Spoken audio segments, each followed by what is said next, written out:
I want to talk about a time I went to a funeral.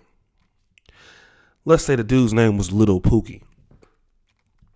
Now, I grew up knowing this dude, okay? He was a complete asshole. He would rob Jesus off the cross of his sandals if he could. He was a fucking idiot, all right? And he did a lot of dirt. He was just stupid. I mean, he was robbing. He was scamming niggas. He was doing all type of other shit. And he did some attempted murders. And eventually he was living that life that he got his ass popped. For many people, they didn't want to say it. They was glad he was gone. Okay?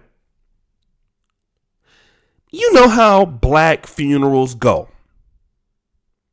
There's the procession, the Negro preacher reading the 23rd Psalms, and you got all these niggas walking in with no church clothes on, just ghetto, braids ain't done, red sweatshirt, red shoestrings, niggas all in the choir stand because it's full. Then you have the hood rats in there looking thick as fuck, right? It's like a club, because these gangster niggas don't go to church. And then you have the nigga that gets up and sings His Eyes on the Sparrow off key, right? Somebody else, why should I feel discouraged? I mean, you always have that shit that happens at black funerals. Then you have the people giving good words about the dude, especially his mama. And she gets her raggedy ass up there.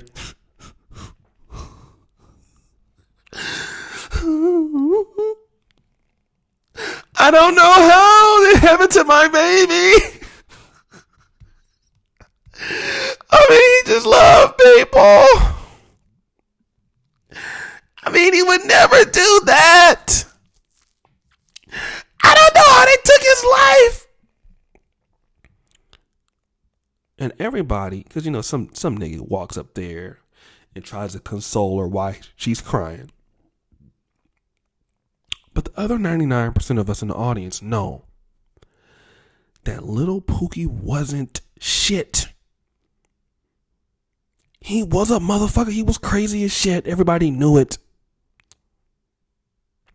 But you going around here painting this nigga as if he is a fucking saint. Why am I making this video? This is important. Because a lot of y'all want to talk about what everybody else's problem is in the black community. When it comes to kids and badass children, and children who talk back, and children who are fucked up. You want to talk about other people's shit. But when it comes to your kids and how disrespectful and fucked up that they are, you don't see none of the errors in your own children. And then when somebody on the street ends up fucking your kid up, or when the police officers fucked your kid up, you just have memory loss, huh? You bought a big bag of that shit at Amazon.com. Forgetfulniggasyndrome.net. That's what you do. You go and buy a whole package of that shit. And nigga, now that you have bought that, you forgot that your kid is nothing far less than a goddamn terrorist. Your child. You. And then I gotta really talk about this because we have situations where kids get themselves in serious trouble. And somebody does something to them. Okay? Now, people shouldn't be hitting minors, or people shouldn't be killing children, or killing teenagers, or doing something to them. But see, the whole other situation is your kids shouldn't be in those situations either. This is a tough pill to swallow. And what am I saying? A lot of y'all don't want to admit that your kids ain't shit. It's hard. I know. Kids is messed up. I know. It's hard to admit. Kids on the one-way ticket to the pen are into poverty, are into a tough life. I know. But where did they get that shit from?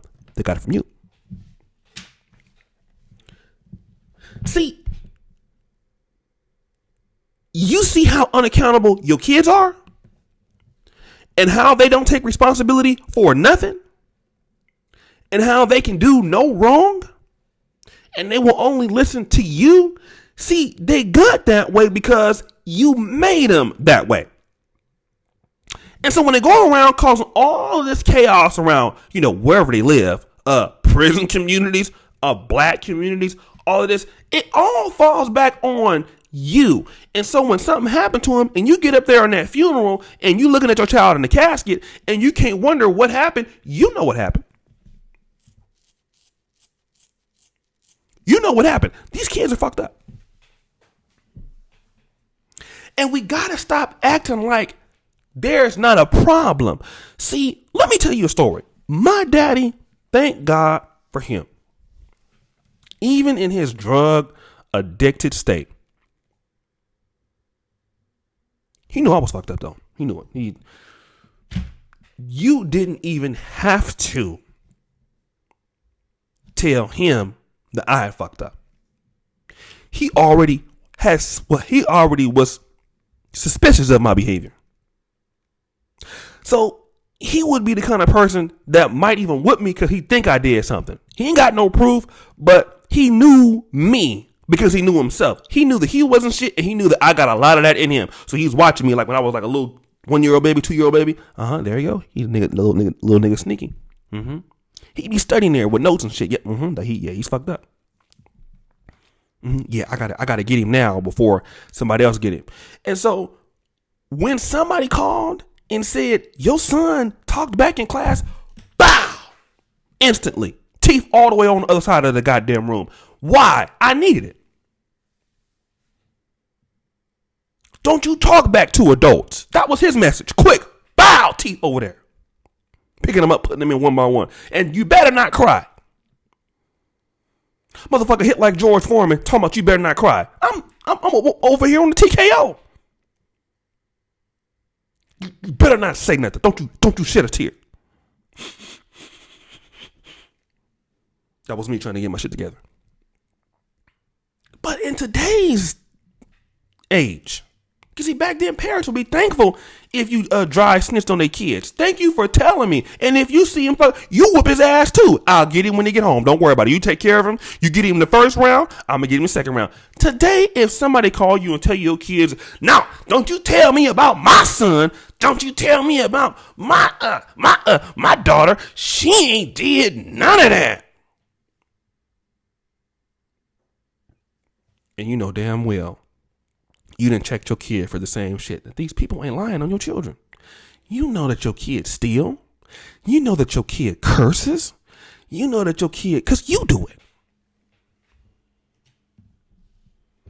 You do it.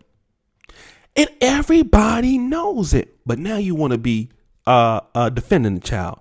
And then when you get the child gets to age, there's a point once they get 18 and they get into something called the system, you can't help them. I would argue they do something heinous enough right now. You can't help them. I saw a story of a boy who was 14 years old and did double murder and been in life in prison ever since out in Indiana. So you parents got to start understanding that your kids are not what you want them to be. You're biased because you feel that your kids are perfect. Your kids are going to make mistakes. And you need to let your children know that what they're doing is wrong and don't defend them in the wrong. And a lot of y'all do that and you don't help your children when you do that. Because they going to jail. They're going to be fired from jobs. And see, that is on you when, because it's going to happen, when it happens. Not if, because it's going to happen. And I just want to acknowledge that because I see so much of that in the black community, man. Why do y'all keep defending y'all fucked up behaviors in children? I don't get it. Can't nobody tell me about my kid. Okay, well then wait till they get to cell block D and somebody all up in their stuff. You know what I'm talking about. Wait for that.